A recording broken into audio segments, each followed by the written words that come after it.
There might just be, at least we're taking a big step in possibly being able to track them down. We're celebrating the magic of our universe this Space Week. And of course, the best part about that is being able to ask those big questions about the origins of our existence and even the mystery of life itself. Now, one project attempting to answer many of those questions is the Square Kilometre Array, or otherwise known as SKA, an international effort to build the world's largest radio telescope. And that's, I think, new ground scientifically for all of us. Now, right here in the heart of the Karoo as well. Now, with us in studio to discuss the latest developments on this incredible project, technical lead of scientific computing at SKA, Simon Ratcliffe, the man who has to make sense of a lot of information. Simon, thank you so much for joining us. Sure. My heart swells with pride, not just from a Springbok performance, but by the fact that for the last 10 years, South African scientists have been leading the charge in a very exciting new project. How far along is the Square Kilometre Array? Where do we sit? Absolutely. So it's been a 10-year journey to get to where we are now. Wow. I would say we're two-thirds along that path. The South African funded leg of the Square Kilometre Array, which is known as Meerkat, is nearing completion. But that really is a sort of portal to the next phase, which is going to be another 10-year journey that comes after that. So much excitement about what this could possibly reveal about the origins of life, the possibility of organic life somewhere out there. What about this project excites you? Because clearly, and I can see you are very invested in what you guys are doing. What are you most excited about possibly discovering through this?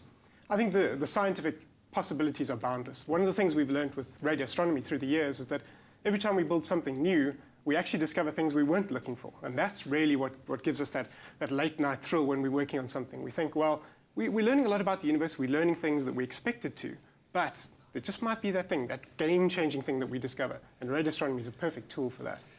Do you think we're getting closer to that game-changing moment? There seems to be a general feel. Obviously, we've connected with a lot of scientists in various areas over the last week.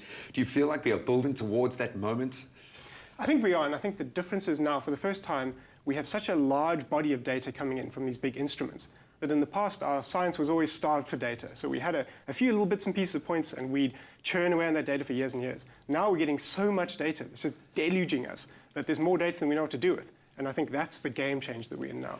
Well, you have to do something with that data. That's your job in the process. But this not only leads to new discoveries out there in the universe, but new discoveries here on the planet in terms of the technology that we need to actually get this up and running. What have you guys discovered along the way when you look at like the computing power that we are now capable of? What has been most exciting on that side? I think there we're seeing the rise of the need for green computing. So it's all very well putting a big supercomputer out in the desert in the Karoo, but how are you going to power it? This is a challenge. It's expensive, it's difficult, it's challenging. And so we're putting a lot of focus onto making very cutting-edge advancements in how to do very green computing. And we've got some designs there that are coming to fruition. We'll be releasing in a year's time or so, and I think that's really going to be a game changer from a technology perspective as well. So how do we follow what you guys are doing? Is there a portal that we can have, you know, sort of into the work that you guys are doing? How do we connect with you? Well, I think the magic of the internet, of course, is always a solution. So we have a good website, ska.ac.za. Lots of stuff happening there. And, you know, we're sort of open and accessible to people. We have lots of people who come through our offices. We always encourage young people, get on our website, have a look. We've got lots of bursaries, lots of openings for people who are interested in doing things, interested in studying physics and science. It's really a way to bring along a whole body of scientists and engineers alongside just what we're building. Oh man, and who says our maths and science is suffering in South Africa? Now I know that there is a massive gap there to fill, but you guys are doing a big part in filling the gap. So thank you so much. We cannot wait to see what you guys discover out there. Thank you so much. Awesome to have you in studio. Well, as one of the biggest science experiments of the next decade, it's amazing to see sub-Saharan Africa leading the way in this groundbreaking project. The final frontier of space exploration really is right here on South African soil. Beautiful stuff. Oh, well, ladies, hopefully that has blown your mind. I think you can see I've turned into a bit of a giddy schoolboy, but I am loving Space Week.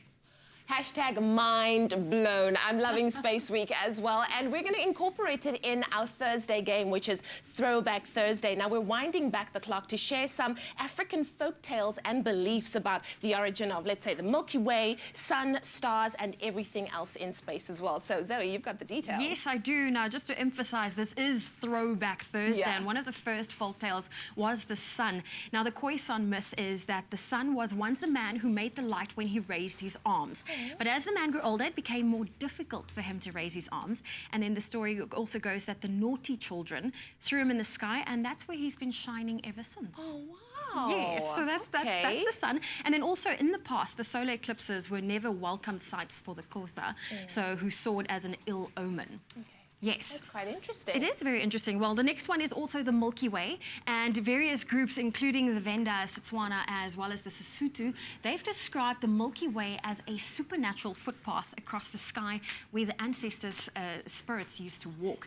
Now, according to Xhosa folklore, the Milky Way is raised bristles on the back of an angry dog. So that's why explaining, they used to explain the Milky Way, often refer to it as the night's backbone or the sky's spine. Oh, that's quite interesting. Hey? It is very interesting. So also the stars. Now, throughout history, a widespread African concept was that the sky is a solid dome resting on Earth.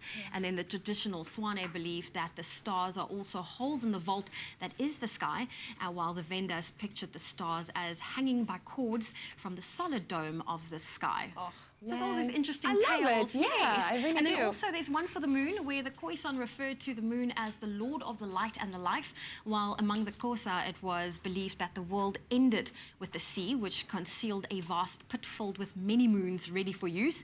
And many Tswanas believed that the markings on the moon was, as they used to see it, as a man or a woman carrying a bundle of sticks. Oh, I love it. It reminds me of Greek mythology when I was in varsity as well. Always such a fantastical way of looking at how the world came about. But we also posted a question on social media yesterday with the following question.